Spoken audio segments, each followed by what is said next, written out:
इसके पहले भी सुप्रीम कोर्ट ने जो है बहुत लता इनको झाड़ लगाई थी कि आप एक स्थिर राज्य है उसको अस्थिर करना चाहते हैं। तो क्यों अस्थिर करना चाहते हैं इस तरह की मतलब फर्जी खबर दे करके, फेक न्यूज दे करके। और आपकी बिहार सरकार कह रही है कि आप जो है क्या कहते हैं मतलब आदतन अपराधी हैं, आपके ऊपर कई तमाम आपराधिक मुकदमे पेंडिंग चल रहे हैं। तो सवाल इस बात का है कि एनएसए लगा हुआ है, तो इनके वकील ने कहा ठीक है तो फिर हमको हाई कोर्ट और एनएसए में तो जाने की इजाजत होनी चाहिए। तो उनका ठीक है आप जाइए, वो मेरिट पर सुनेंगे, उनको रिलीफ देगा देंगे, नहीं देना होगा नहीं देंगे, लेकिन हम तो रिलीफ नहीं देंगे। हम एक शांत प्रिय राज्य को अभिव्यक्ति की स्वतंत्रता के नाम पर अशांत होने के लिए जो है क्या कहते हैं आदेश नहीं पारित करेंगे। अब अगर मनीष कश्यप आदतन अधिकारी है, वो मतलब वो है क्या कहते हैं अपराधी है, जैसा बिहार सरकार ने सुप्रीम कोर्ट में कहा, तो वो उसको यूट्यूब चलाने की मतलब यूट्यूब कोई भी चला सकता है, वो भी न्यूज ही चला सकता है, चाहे फर्जी खबर दे कि इस पर भी कुछ ना कुछ होना चाहिए कि कौन चला सकता है।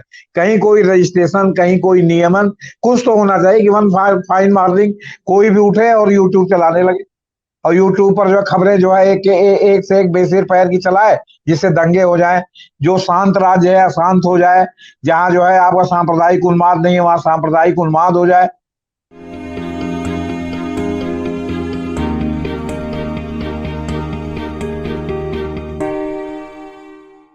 फेक वीडियो बनाने वाले यूट्यूबर मनीष कश्यप आज सुप्रीम कोर्ट से तगड़ा झटका।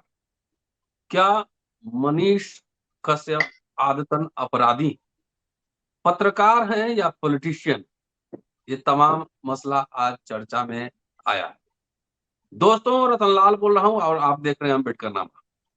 आपको याद होगा कि मनीष कश्यप ने बिहारी मजदूरों पर तमिलनाडु में हमला की एक फेक वीडियो बनाया था। पटना में एफआईआर दर्ज हुआ, फिर तमिलनाडु में एफआईआर दर्ज हुआ, एनएसए लगा और पहले पटना में गिरफ्तारी हुई, तमिलनाडु पुलिस लेके गई, अभी तमिलनाडु में बंद है।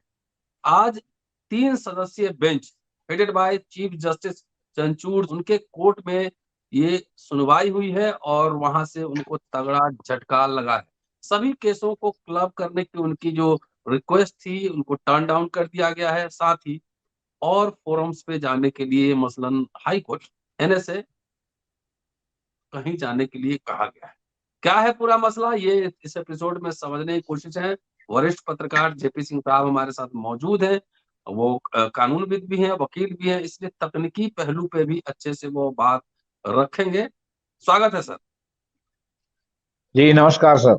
सर नमस्कार देखिए जी। सर, आजकल जैसे राजनीति का अपराधीकरण हो गया है, जी इस तरह आपका पत्रकारिता का भी जो है अपराधीकरण जो है वो होता जाना है।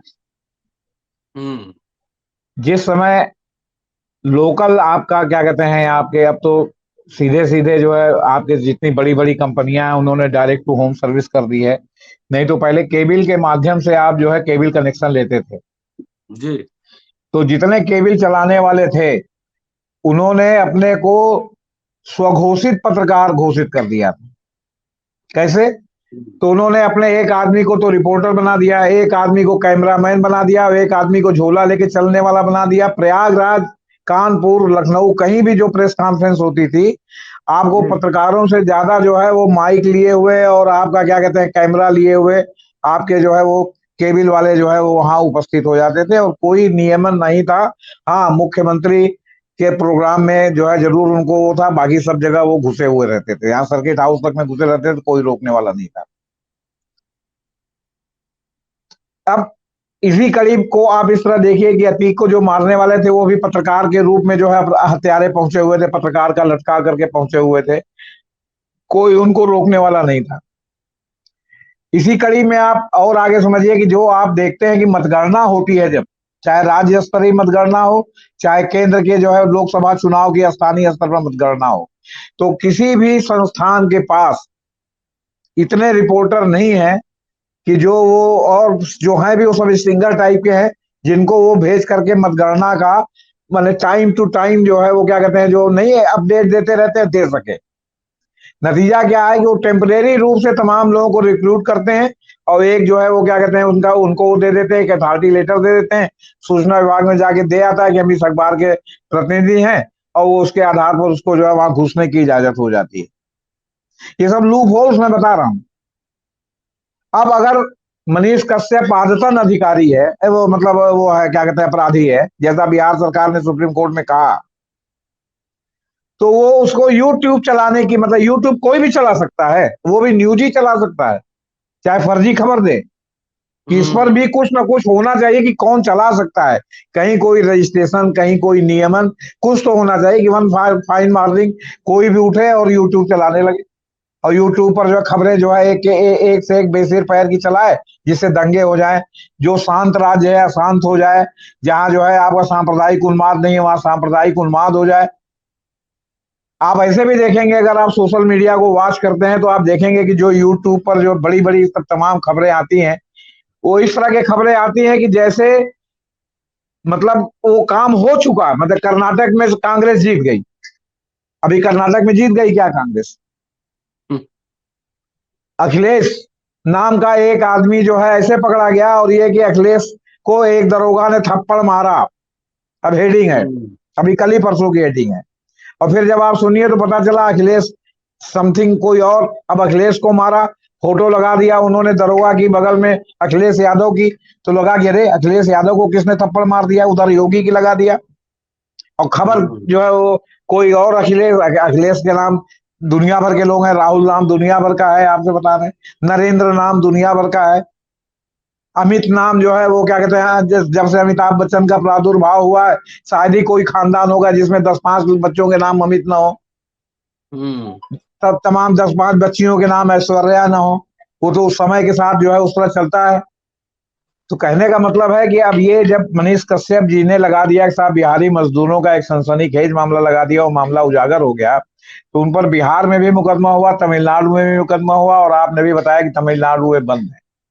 वो चाहते हैं कि उनका मुकदमा बिहार वाला जो है उसमें क्लब कर दिया जाए, ताकि एक ही जगह सुनवाई हो, और वो चाहते हैं कि बिहार वाले में क्लब कर दिया जाए, तमिलनाडु वाले में नहीं। अब ये सुप्रीम कोर्ट में मामला था, इसके पहले भी सुप्रीम कोर्ट ने जो है बहुत लता इनको झाड़ लगाई थी कि आप एक स्थिर राज्य है उसको अस्थिर करना चाहते हैं। तो क्यों अस्थिर करना चाहते हैं? इस तरह की मतलब फर्जी खबर दे करके, फेक न्यूज दे करके। और आपकी बिहार सरकार कह रही है कि आप जो है क्या कहते हैं मतलब आदतन अपराधी हैं, आपके ऊपर कई तमाम आपराधिक मुकदमे पेंडिंग चल रहे हैं।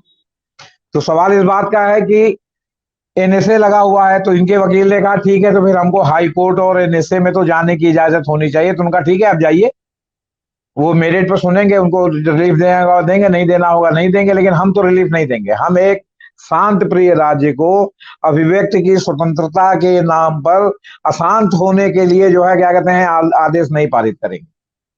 सांप्रदायिक सद्भाव, सही खबरें, ये सब बहुत जरूरी हैं, और ये अभिव्यक्ति की एब्सोल्यूट नहीं है, अभिव्यक्ति की स्वतंत्रता ये बाधित है कि आप जो मतलब इससे जो है क्या कहते हैं कि आपके झूठ से बाधित है। आप अभिव्यक्ति की स्वतंत्रता के नाम पर झूठ फैलाएंगे, जैसे आप झूठ फैला रहे थे, आपकी जो टोटल खबर जो है मतलब गलत निकल गई, और फिर आप कोई अब मतलब आप अपराधी भी हैं, अब आप पत्रकार भी हैं। मतलब आप पत्रकार, ऐसा ना हुआ कि जैसे इसीलिए मांग उठती रहती है कि पत्रकारों के लिए भी एक नियमन संस्था होनी चाहिए, जहां पत्रकारों का रजिस्ट्रेशन होना चाहिए कि कौन वास्तव में पत्रकार है कौन नहीं है। जी मतलब जैसे हम लोग यूट्यूब पे बात करते हैं तो मैं तो अपने आप को पत्रकार नहीं कहता। यूट्यूबर जो है कैसे पत्रकार हो जाएगा? उसके लिए एक प्रोफेशनल ट्रेनिंग, प्रोफेशनल डिग्री की जरूरत होती है। और ये नहीं, तो पॉलिटिशियन भी है, चुनाव भी लड़ चुका है। नहीं वो बात आपकी सब सही है, लेकिन हमारा कहना है कि आप अभिव्यक्ति की स्वतंत्रता के नाम पर क्या समाज में सामाजिक वैमनस्य फैलाएंगे, आप सांप्रदायिकता फैलाएंगे। आप ठीक है आप यूट्यूबर हैं, तो यूट्यूबर भी हैं तो उसके लिए भी कुछ नॉर्म्स होना चाहिए ना, कि आपने एक महीने में जो आपने अपनी खबरें जो है जो यूट्यूब पर अपना जो है प्रोग्राम डाला, उसमें कितना जो है आपकी जो है हेडिंग सही थी, और कितनी हेडिंग जो है भ्रामक थी, आपसे बता कि आपने उस भ्रामक हेडिंग के नाम पर यूट्यूब को खोला चलाने के लिए। तो 1-2 मिनट तो आप सुनेंगे, तब आपको पता चलेगा ना कि इसमें सब जो है फर्जिफिकेशन है, फिर आप बंद कर देंगे। लेकिन वो तो आपके यूट्यूब में दर्ज हो जाएगा ना, आपके क्या कहते हैं व्यूअरशिप में, कि इतने लोगों ने इतनी व्यूअरशिप की, और इतना जो है क्या कहते हैं इसका जो है वो टाइम रहा देखने वाला। तो वो अगर भ्रामक अगर आप हेडिंग नहीं लगाएंगे तो हो सकता है कोई आपका यूट्यूब खोले ही ना। तो बहुत लोग आप देखेंगे भ्रामक कह तो नहीं, जैसे हमने उदाहरण दिया कि कर्नाटक जो है वो कांग्रेस जीत गई, अरे जीत कहाँ गई, अभी तो वोट पड़ेगा, रिजल्ट आएगा, फिर काउंटिंग जीतेगी होगी। या नहीं जीतेगी। हाँ, काउंटिंग होगी, फिर अभी ईवीएम भी है, कैसे जीत गई आपसे बता रहे। इसी तरह तो तमाम भ्रामक खबरें हैं आपसे बता रही अच्छा, ये हाँ। तमिलनाडु सरकार को कौन रिप्रेजेंट कर रहे थे सुप्रीम कोर्ट? कपिल सिब्बल, क्या उनको जो सिब्बल है साहब ने कपिल क्या कहा? सिब्बल है, और जो है उनको आपका क्या कहते हैं, यूट्यूबर को मनिंदर सिंह जो है रिप्रेजेंट करते थे, है ना। अच्छा, तो उनके, सिब्बल हाँ, साहब ने क्या कहा? उन्होंने सिब्बल साहब ने तो बहुत ही मतलब धज्जियां जो है मतलब इनकी उड़ा दी आपको बता रहे। कपिल सिब्बल ने, हम्म। मनिंदर सिंह ने पहले कहा कि उनके मुवक्किल पर एनएसए लगाया जाता है, जो अन्य समाचार पत्रों के पत्रकार भी कड़े कानून से छूते नहीं रह सकते, कि उन्होंने इसी विवादास्पद समाचार को प्रसारित किया था। अब आपने यूट्यूबर को और पत्रकारों को इक्वेट कर दिया ना, इक्विवेलेंट कर दिया हम्म। ना। अब सवाल इस बात का है कि हमारे पास ये देखने की मशीनरी जेपी सिंह के पास नहीं है कि वो जो यूट्यूबर है उसने जो खबर अपने यूट्यूब पर इस तरह की दी है कि बिहारी मजदूरों के साथ ऐसा हो रहा है, तो हो सकता है हमने भी कहीं उल्लेख कर दिया। लेकिन जब इसके हम्म। ऊपर तुरंत वो लोग लगे खोजने, तो पता चला कि तो सब फर्जीफिकेशन है, तो लोगों ने तुरंत हम्म। वापस ले लिया। तो सवाल इस बात का है कि जहां सूचना के विस्फोट के युग में हम रह रहे हैं, तो कोई भी सूचना का जो विस्फोट होता है, तो जब सत्य और असत्य पता चलता है, उसके पहले तो तमाम लोग उस सूचना से इस्तेमाल हो चुके होते हैं ना। तो जो हम्म। सूचना का विस्फोट करता है उसको तो फिर अत्यधिक जिम्मेदारी उसके ऊपर आ जाती है ना, कि वो इस तरह की चीजें अगर करता है, तो उसका जो है फौरन से पेशतर जैसे भी पता चले उसको तुरंत खंडन करे कि नहीं ये खबर गलत है। नहीं तो बिहार सरकार क्या, लोगों में। हाँ बिहार जी, सरकार की क्या दलील थी? बिहार सरकार की दलील है कि वो आतंक अपराधी है, मनीष कश्यप। लेकिन मामला यहाँ पर जो है वो क्या कहते हैं, नारंगी विचारधारा का आ गया ना। वो लोग बहुत परेशान है कि कैसे जल्दी से जो है ये छूटे। वो तो तमिलनाडु में अपना पैर जमाने के लिए कुछ भी तमिलनाडु के लिए कर सकते हैं।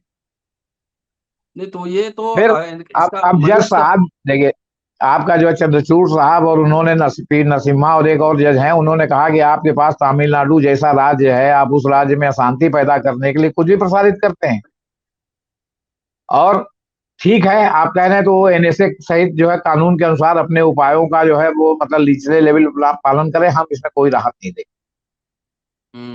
तो अब क्या आप ऑप्शन है? दंगा फैलाना चाहते हैं जी। अब वो हाई कोर्ट जाए, वहां जाए, आपसे बता रहे हैं, और क्या बचा इनके पास। आप राज्य सरकार के हलफनामे में कपिल सिब्बल ने कहा था कि अभिव्यक्ति की स्वतंत्रता पूर्ण नहीं है और इसे सावधानी और जिम्मेदारी के साथ प्रयोग किया जाना चाहिए। कश्यप के कृत्यों ने राष्ट्रीय अखंडता को प्रभावित किया है, और सुप्रीम कोर्ट ने इसको मान लिया है, आपसे बता रहे हैं। ये सवाल इस क्या, बात का ये है कि आरएस, हाँ, ये मनीष कश्यप है, इसका आरएसएस से भी संबंध है क्या? अब डायरेक्ट तो हम नहीं कह सकते, लेकिन कहीं ना कहीं जो है वो क्या कहते हैं मतलब उससे प्रभावित है, क्योंकि उनके कई चैनलों पर हम देख रहे हैं कि इसके बारे में है कि बहुत फटकार लगाई, ये किया वो किया, मतलब एक प्रकार से निराशाजनक मतलब व्यवहार है आपसे, है ना। अब चलिए। उन्होंने जो जी। आपका मनिंदर सिंह ने एक और बात कही। मनिंदर सिंह ने कहा कि एनएसए के तहत मणिपुर के पत्रकार किशोर चंद्र वांग खेमचा को हिरासत में हस्तक्षेप किया था, लेकिन पीठ ने कहा कि नहीं, ये यहाँ पर लागू नहीं होता। सीजीआई ने मौखिक रूप से टिप्पणी की कि कश्यप ने एक स्थिर राज्य के बारे में आतंकवाद आतंक पैदा करने वाले वीडियो चलाए, इसलिए वो इसकी जो है वो उसके हकदार नहीं है। तो ये चलिए, मामला फिलहाल, कश्यप जी का लटक गया जी। हाँ, फिलहाल मनीष कश्यप तमिलनाडु के जेल में रहेंगे। तमिलनाडु में गर्मी भी ज्यादा है, बिहार में रहते तो कुछ हिसाब किताब अलग होता, लेकिन जी। आपने पूछा था ना कपिल सिब्बल ने क्या कहा। कपिल सिब्बल ने कहा कि ये पत्रकार नहीं है और ये चुनाव भी लड़ चुका है, हम्म। मनीष कश्यप जी। कलाकार है मतलब। ऑल इन वन है, टिपिकल बिहारी। हम दोनों हालांकि बिहारी है, लेकिन ये टिपिकल बिहारी टिपिकल बिहारी। चलिए, है। शुक्रिया सर। और मनीष कश्यप पे बिहार सरकार ने कहा है कि जातीय जनगणना पे रोक लग गई है बिहार में, लेकिन मनीष कश्यप ने कहा है कि आदतन अपराधी है, इसके पहले भी उसके ऊपर एफआईआर दर्ज है। ये कहा है बिहार सरकार ने। शुक्रिया। देखते रहिए अम्बेडकर नामा। जल्दी मुलाकात होती है आपसे अगले एपिसोड में। जी सर, नमस्ते जेपी सर के नमस्ते। साथ एक खास विषय पे बहस करने वाला हूँ। कितने बड़े बड़े खिलाड़ी, बड़े बड़े खिलाड़ी जिनको आप सफेद पोश कहते होंगे, अगले एपिसोड में जरूर सुनिएगा। पूरे मीडिया से, गोदी मीडिया से खबर गायब है, लेकिन अम्बेडकर नामा पे बहस जारी रहेगा। शुक्रिया। देखते रहिए अम्बेडकर नामा। थैंक यू ठीक सर। सर।